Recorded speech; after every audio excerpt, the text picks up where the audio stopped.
Good afternoon and welcome back to another Facebook Live session. Super excited today. I've got Brett Jarman joining me all the way from Byron Bay. Thanks for joining us today, Brett. My pleasure, Ben. Thanks for having me. Absolute pleasure, mate. Can't wait to learn a little bit more about how to claim your space as a respected authority or thought leader in your field. And I know a lot of people will be really excited to hear about that. So for those of you just tuning in, Brett Jarman is the CEO and founder of Help Me Leverage. Executive producer of the Experts on Air podcast network, co-founder of the Experts on Air podcast booking agency, and author, and I've got to ask him about this, the non-best-selling book, Sole Operator, How to Be Your Own Boss and Build a Business with Purpose. Most people like to have a best-selling book, so why is it a non-best-selling book? Well, they say it's good to differentiate yourself somehow, and it seems that everyone has a best-selling book. And the truth is, it was a best-selling book for a moment. You know, on Amazon, where you can claim selling space in a category. And I do have a screenshot somewhere where it did reach that, but it was like Saturday morning at 2 a.m. and it was on the back of a very small amount of sales. So until I can rightfully claim it, I'm not going to claim the title. So, I love it. Isn't that good, though? You've got something that differentiates you from everybody else. For sure. Now, Brett's coming to us from Byron Bay. He loves yoga and he's learning to swim. You'd think from most people, I said to me up there, he must love surfing. He said, no, I'm just learning to swim now. So, but loves his yoga, but that's where he'd like to spend most of his time, eh, Brett? Well, not most of my time, but a good chunk of my time. It's a regular habit for me. I can't imagine life without it. Yeah, well, good on you, mate. Fantastic. Now, I am monitoring the questions on my phone here. So if you do have a question for Brett anytime during the live broadcast, I'll be able to spot it here on the phone, and I'll make sure I get that question through to Brett, and we'll do our best to answer those during the live broadcast. So feel free to ask that. But if you do see me looking at my phone, I'm not ignoring Brett. I'm actually checking the question box there. If you enjoy the live as well, make sure you hit the thumbs up button or the love button. We'll love it when the icons fly across the screen. I'll do a bit of that now just so you can see how exciting that is, and you can have a go yourself as a viewer and share it around. So if you think there's anybody else that should learn about becoming the authority or thought leader in their field, then share this Facebook Live and let's share the love, so to speak. So Brett, maybe talk to us a bit about how you ended up, what sparked the idea or the interest for you to be helping other people become thought leaders or authorities in their field. Well, there's always it's so easy for people to do these days, and like I had a background. Originally, I was a copywriter, so I was copywriting, helping people with copywriting service and businesses. And then through that work, I noticed with the questions that I was asking people, I actually ended up becoming a coach to them. So I started calling myself a business coach. But then what I realized that one of the main problems that people have in growing their business is they don't leverage the most important aspect of themselves, and that's themselves and their IP. And we're constantly hearing how it's really important to niche down. And so when it came time for me to do a bit of navel gazing and work out where my niche ought to be, I realized that helping someone position themselves and get their message across was something that I'm relatively good at, and doing it in this field, working with other coaches, consultants, and experts, they're the people that I love to work with. So it was kind of a natural marriage, and obviously there's a huge demand for it these days as well. Well, let's talk about that, because I think every time I, turn on Facebook or look around, there's another thought leader or somebody who's an authority, and they usually put some sort of name next to it, like something authority. Yeah. Does it still have value? I mean, there's a buzzwords, really, aren't they? Does it still have value? Well, they are buzzwords, yes, but it does have value. The thing is, it's what I like about the market nowadays is a very level playing field, and the internet has made it that way. We've all got opportunities to claim our space. Mm-hmm. At the end of the day, you can call yourself whatever you like, but it's really up to I guess the market or the audience that you're targeting. They'll be the ones who decide whether you are a thought leader or whether you are an authority. But in order for them to do that, you've kind of got to claim your space there first, and that's why I suggested we titled this session all about claiming your space. So in order for people to choose you as a thought leader or an authority, be out there, put yourself in the marketplace so that they've got so they can find out a bit of what you're about, whether you're useful to them, and ultimately, they'll gravitate towards you. So, and the thing is, the way I look at it, there's plenty of room at the top. There doesn't just have to be one single authority or one single thought leader. you think of a mountain with a plateau on the top, there's plenty of room for many more people to gather up there. So that's what I'm helping people do. Yeah, great stuff. So for those of you that have joined us, I've got Brett Jarman with me today. We're talking about how to claim your space as an authority or thought leader in your field, helping you with your marketing and to be seen as that authority in your field. If you do have any questions, feel free to pop them into the Facebook Live question box down below. I'm monitoring that on my phone and I'll do my best to get Brett to answer them live. All right, so do you feel that, well, let's ask this question first. Why would somebody want to be known as a thought leader or as an authority in their field? Rather than just do, I guess, everyday traditional marketing, why make them the hero of their show? Well, at the end of the day, Ben, it makes business so much easier. What it does is it increases client attraction, and that's probably one of the most important benefits to it. But it also increases the amount of impact that you can have. The more people that know about you and what your message is or what your gift is, then you can impact more people. The truth is, most of those people are not actually going to become clients, but you still get to touch them and reach them in some way. But for those who do become clients, what tends to happen is you attract what I would call, I guess, a higher quality client, because people come to you, they're expecting that they're probably going to pay a premium for your services because they know that you're at the top of your game. So it just makes business easier. The sales process itself becomes easier. If someone comes to you and they've already built trust in you through that reputation building process, then the sales process becomes extremely condensed. And we've got examples of clients, they're making $22,000 sales off of 7-minute phone calls, whereas before they started the authority building process with us, there would be several meetings and phone calls and all sorts of things by the time they got to that $22,000 sale. So everyone wins if people step up to the plate and become an authority. So who gets to decide? Like, I always wonder, like I could call myself a thought leader, but do I decide, or does the public decide? Who decides who becomes an authority or thought leader? Well, the public decides. It's the market is the ultimate decision maker, and to a certain degree, your peers, which is one of the other benefits of being an authority, is you tend to attract more partnership opportunities. So people who are thinking of wanting to work with you. The example that I often give is, if you can imagine, there's a conference being organised, and the organising committee sitting around a table, and they're wondering who they want to get on board as guest speakers. You want your name to be the one that comes up. So it's really the response from the market tells you whether what you're doing is working or not. And at the end of the day, it's an amorphous title. There's no actual rules as to what is an authority or what a thought leader is. So it's a subjective decision in the end. But but you don't get to claim it yourself, but with the help of the market and your peers, you can sort of feel comfortable in it. So you've got your non-best-selling book. Does someone need a book to be a thought leader or authority? Is that helpful, or?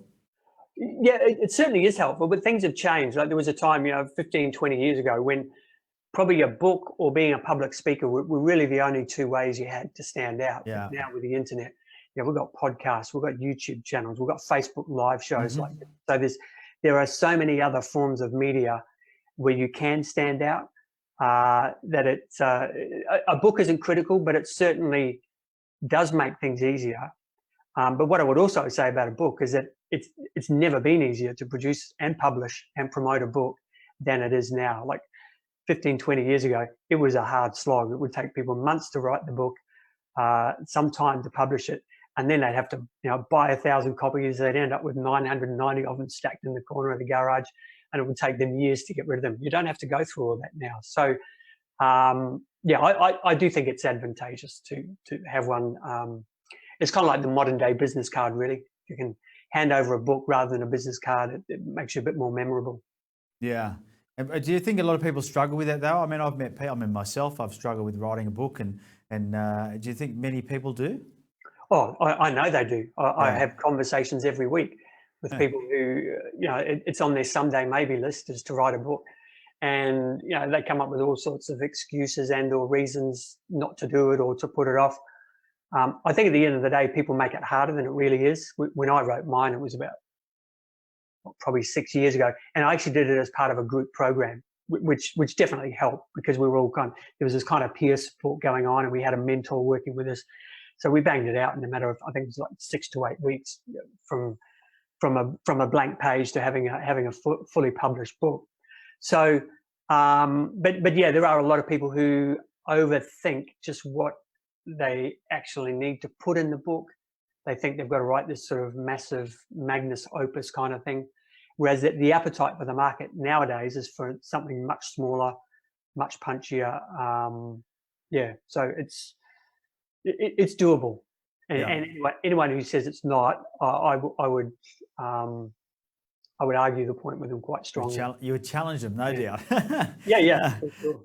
Hey, if you just tuned into the live, by the way, I'm joined here by Brett Jarman. Brett is, he helps people claim their position as an authority or thought leader in their field. And don't be afraid to ask any questions. Ask any questions you've got in the live feed. I'm monitoring that on my phone. I can see Grant has just joined us. I call you Grunter because we know each other pretty well. But Grant, thanks for joining us, buddy. If you've got any questions, ask away. We'll answer those. So if you are one of those new people, also if you're enjoying this live feed, give it a thumbs up, hit the love button. We love watching the icons fly across the screen. You will too. It's a lot of fun. All right. So, traditional marketing versus content marketing. I think a lot of authorities, you mentioned podcasts, you mentioned books, you mentioned, video. Do you find that a lot of people struggle to do the content marketing side? Yes, they do. Excuse me, and for quite a number of reasons. So number one, there can be logistical reasons. It does take a bit of time, but really, at the end of the day, that's more about not having a system rather than the time to do it. Like if you've got a system and a plan, you can actually batch your content and come up with content reasonably quickly. And especially nowadays with audio and video, the way that we do it with our clients, and this is one of the reasons why we set up the podcast network, was the people that we're working with, they're experts, and they're being paid several $100s per hour to do their thing. And it doesn't make sense for them to sit down for 2 hours and come up with a blog post and type all that up and do all those sorts of things. So we worked out, well, number one, they come up with their best words when they're speaking anyway. And number two, it's much quicker for them to do that. So we get them to record their content on audio. And so from, between 8 to 15 minutes of a podcast episode, we can get a blog post of between 800 to say 2,000 words out of that. So they could punch out easily within an hour and a half, 5, 6, or even 7 podcast episodes, and then they're done for the next 6 weeks or so. They can walk away and go back to what they do best and keep earning money while the content machine churns in the background. But for someone to start off, that's probably not a realistic option, but they can still follow that system. Produce your content in batches. I always suggest to people, just talk your content, have someone transcribe it, and then convert that into written content. You will always find that it's much quicker to do it that way. So that's one part of it, is the logistics. And then the other part of it is the belief in themselves. And you would have heard the term imposter syndrome. Yes. Yeah. I think I've suffered it once before. Right, exactly. we all have, and we all do. And that's probably the biggest thing that holds people back. Once people get through that, then the logistics just becomes a logistical thing. You can get around it. And so the belief that people have around this is, I don't know enough to be of interest, or I'm not as smart as Ben Fewtrell, so I couldn't be out there claiming my space alongside him as a thought leader in the business market. So that logistically, that's probably the main thing that holds people back, I would say. Yeah. So in your experience, is there one type of media that is easier for somebody that may be feeling a little or questioning their own beliefs around that, where they could start? Well, yeah, probably the easiest one is a blog, and this is always where I suggest people start. Is until you are confident, sort of saying something, just produce a blog and stick it on your website. Because the beauty of a blog and the downside of a blog is people hardly ever go to your blog until you actually start promoting it. So it's a safe way to start producing content and build a little bit of confidence. But the trick then is to get out there and promote it reasonably quickly. Now, why I always suggest that people start with a blog is because the blog is the only piece of real estate that you can always claim as your own. No one can ever kick you off your blog. We're here on Facebook Live at the moment. Who knows what Facebook's rules are, and we know that the idiosyncrasies of people that work within those systems. There's a good, well, not a good chance, but we have heard stories of people who suddenly have their page ripped out from under them. You know, their page is banned or whatever, or their LinkedIn profile gets disallowed. We had a client yesterday whose Twitter account was suspended. That's since been resolved, but you don't actually own the real estate on any of these platforms. So they're great to use, and you must use them. But if you're just starting off, just kicking off, start with a blog, but allow yourself the opportunity to graduate as quick as you can to somewhere where there's more traffic. I think the thing you said before that's really handy to know, that you sort of learn when you go down this path, because we create a fair bit of content, as you would know, is that you can repurpose things into content if you do a video or a podcast, like you said. So sometimes it's easier just to start with the other side. Now, we do have a question in, Brett, from Vishnu. Thanks, Vishnu, for asking a question, mate, being the first one off the rank. He wants to know, what's a good book content structure? What's a good book content structure? Book content structure. Let's start with the easy questions, Vishnu. So I guess it depends on the subject you're going for. So if you think of the journey that you went through, and I don't know what field you're in, maybe you can drop a little comment and Ben can relay that to me. And that might sort of twig me with an example. But think of the learning journey that you've been through and map that out. What I do whenever I'm producing any content at all, I always do it in a mind map. And in fact, even my podcast, I will outline my points in a mind map, and I'll record it on video, and you can actually see me going through that mind map. So, and the beauty of a mind map is you can very easily rearrange your thoughts in because what happens is in the brain dumping phase, we come up with ideas and then we think of things later on.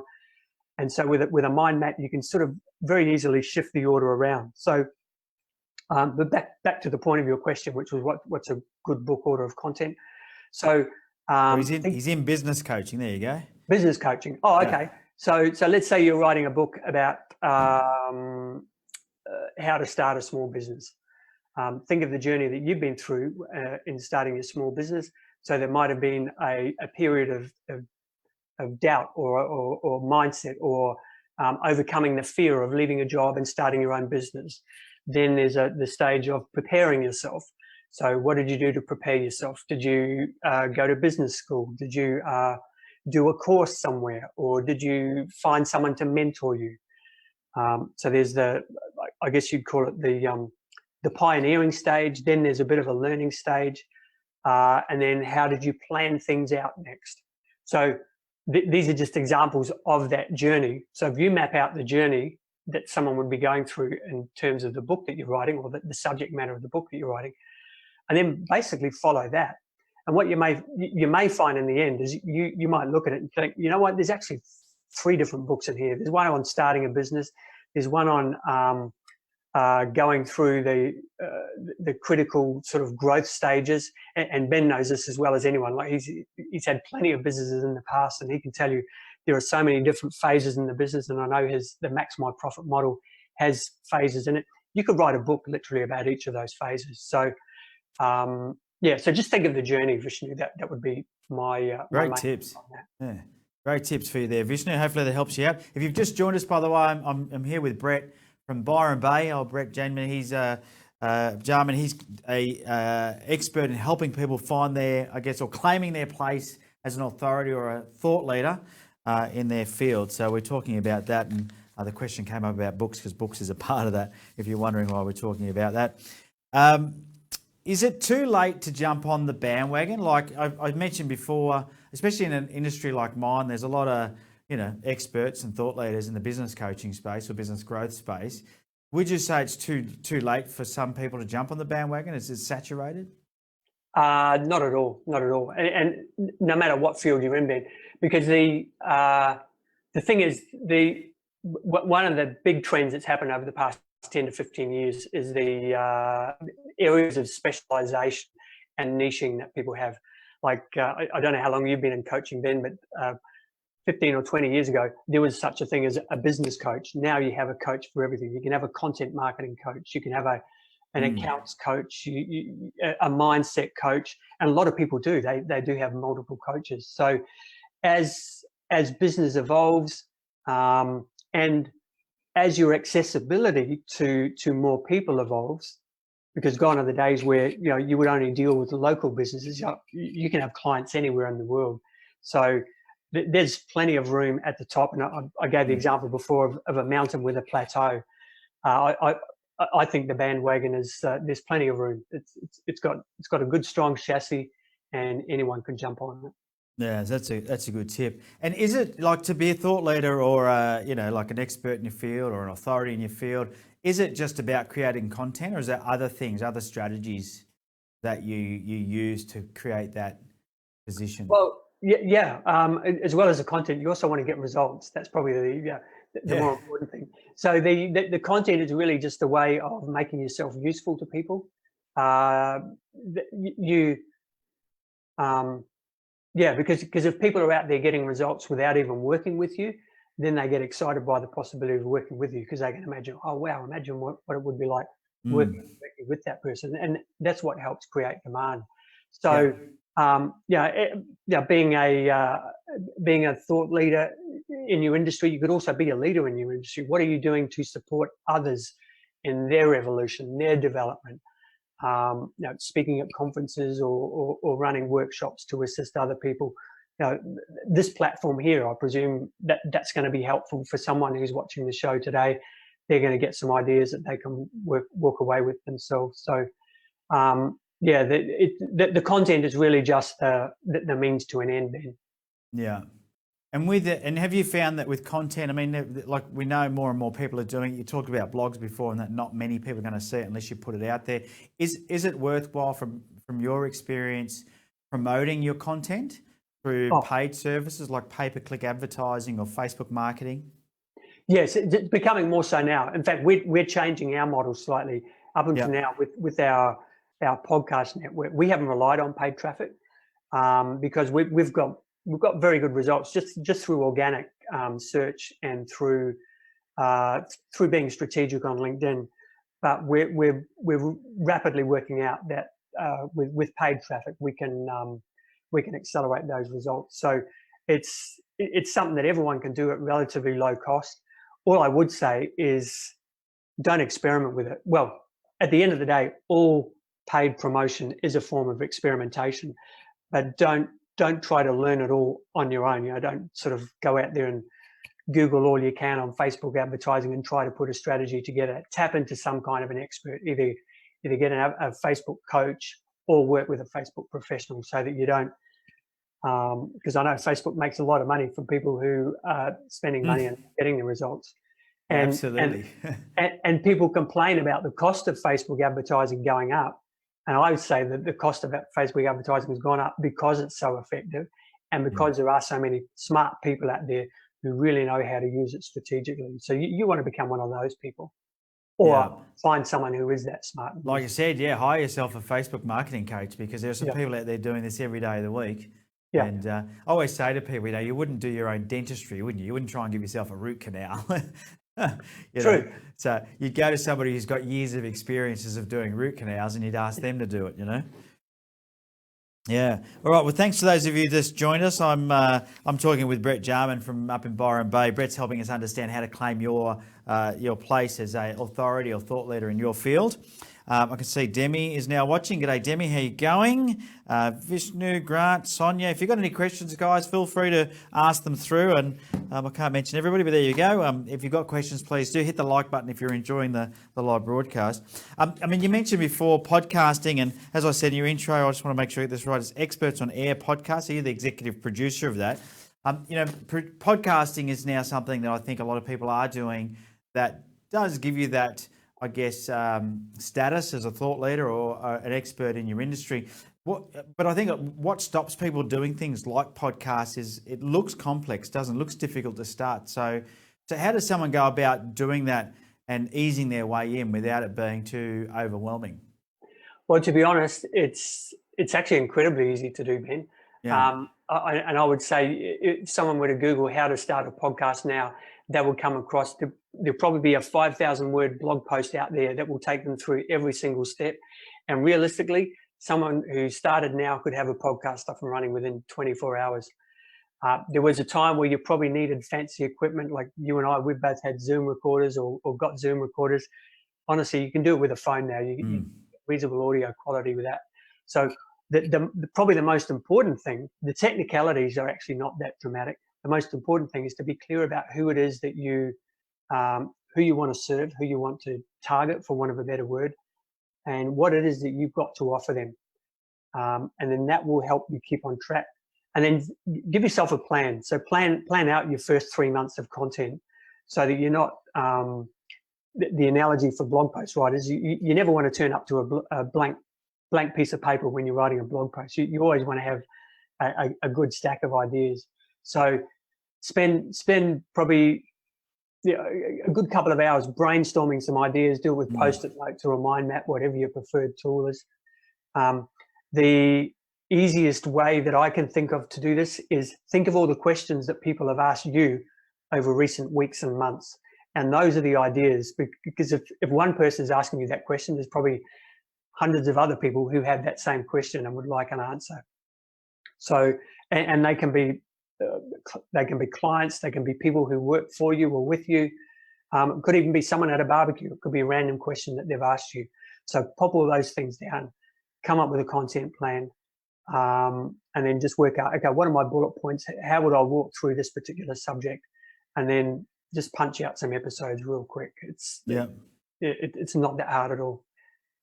So I love just punching out some episodes real quick. So people are probably still freaking out. Yeah. Now, what I would say though, Ben, this is why I say plan out about 3 months of content.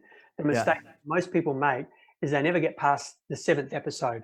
And I believe there's about 500,000 podcasts on iTunes, and the vast majority of them, more than 90% of them, have never got past 7 episodes. So think of that as your first hurdle to jump across.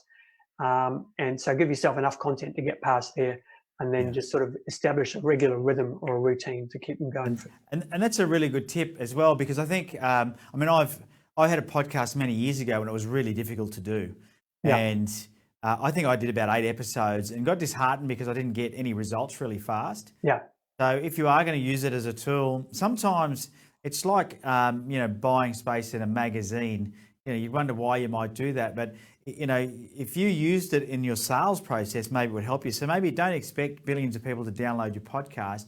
But when you have a prospect, you might say, here's an interview I did with XYZ. Before I meet with you, have a listen to that. I think it's going to really help you, because then, it doesn't matter how much value they find in the actual content of the podcast, but all of a sudden you're positioning yourself as an expert. And I think, whenever I did magazine advertorials, I used to call them, but editorials that you paid for, I would use that as a tool to be able to, give it away. So it's a real shortcut to doing a book, I guess. A book is the ultimate, but it's the way to do it. And it took me about a year, Brett. I don't know what your stats are like these days, but it took me about a year before I started to get some real listenership building on my podcast.